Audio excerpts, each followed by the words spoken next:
Sometimes it can be very difficult to tell the difference between a covert narcissist and somebody who has fearful avoidant attachment. The behaviors can overlap in many ways, but there are some differences. Now understand, fearful avoidant attachment is a disorganized attachment style. This person has anxious attachment as well as an avoidant attachment. This is learned behavior from childhood. It's how they learn to manage their environment as a child. It is a learned behavior. It is not a personality disorder. It is the way that they learn to cope and manage their environment as a kid. And these behaviors can carry through to adulthood if they haven't worked on themselves, and they can result in maladaptive behaviors, which means behaviors that hurt both themselves as well as their partner. Fearful avoidants have specific sets of fears. One of their core fears is abandonment, and this can be triggered in both their anxious and their avoidant side. This person can come across very hot and heavy early on in the relationship.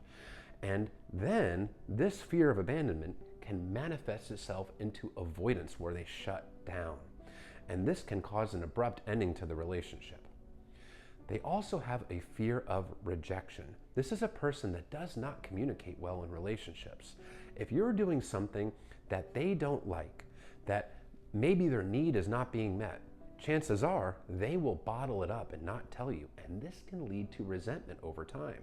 And this can cause the person to behave more distant and cold towards you and abruptly end the relationship as well. Now, fearful avoidants also fear engulfment. They don't fear this as much as a dismissive avoidant, but their avoidant side does fear losing their independence in a relationship, and they particularly associate that with abandonment as well. You lose your independence and then you get abandoned and you go splat. Fearful avoidants, when they are deactivating, they can be doing things to create emotional distance between themselves and their partner. This can be based on resentment because their wants and needs have not been getting met, but they didn't communicate it. And it can also be based on different avoidant fears, like the fear of emotional intimacy, which is associated with abandonment being triggered. These deactivating and distancing behaviors can seem very narcissistic.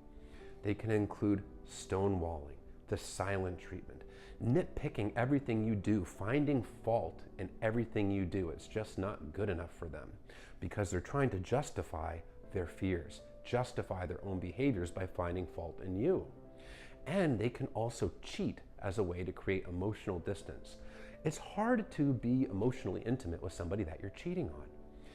These behaviors can come across very, very narcissistic, but it is an attachment behavior. This is a person that has a lot of fear inside, and they're trying to do these behaviors to help themselves regulate and feel safe. And when they end the relationship, it's also based out of fear. The narcissist, the covert one on the other hand, they also can love bomb early in the relationship, but they are doing it for more manipulative reasons. The fearful avoidant, well, their anxious side is being triggered, and they really want to prevent abandonment. They want to keep you, so they come across hot and heavy. Now, a narcissist, they want narcissistic supply from you. That is the attention, affirmation, validation, power, and control that a narcissist feels entitled to. It's a transaction. They give you the love bombing, so you give them the supply in return. A narcissist also has a false self that they've created and present to the world. This is the image of themselves that they present to the world, and they even convince themselves that their false self is truly who they are. The false self is always a perfect person that never makes mistakes. So early on in the relationship, they also put their partner on a pedestal because they're perfect, so their partner must be perfect too. However, your faults will show because nobody is perfect. The narcissist can't have that. Once you start showing your faults, you're no longer good enough for them and your supply is growing stale. So they start to devalue you. They devalue you by finding fault in everything you do, gaslighting, cheating, doing very similar behaviors to the fearful avoidant.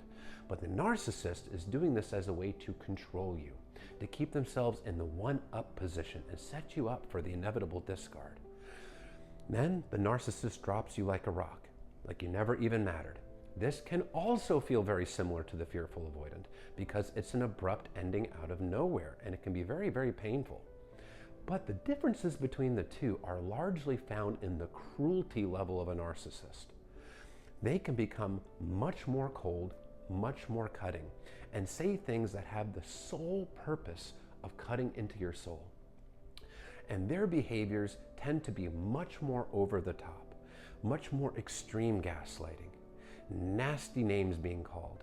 You get blamed for everything in their life.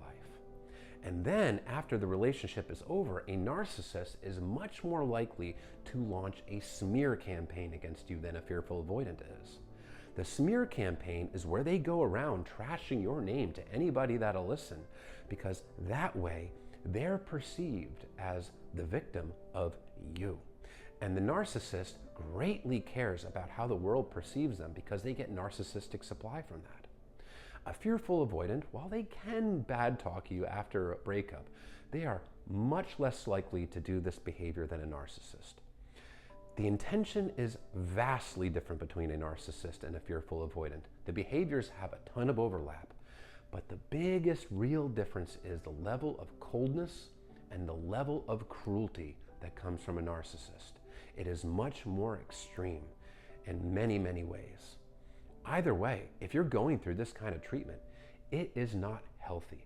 You don't deserve to be treated that way.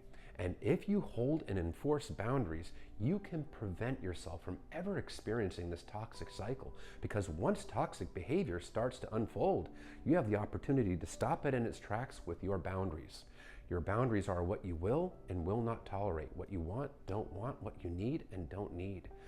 These relationships that are unhealthy prolong when somebody doesn't hold boundaries. And when you don't hold boundaries, you are sending yourself the message that it's okay to treat you this way. And that pushes you further into anxiousness.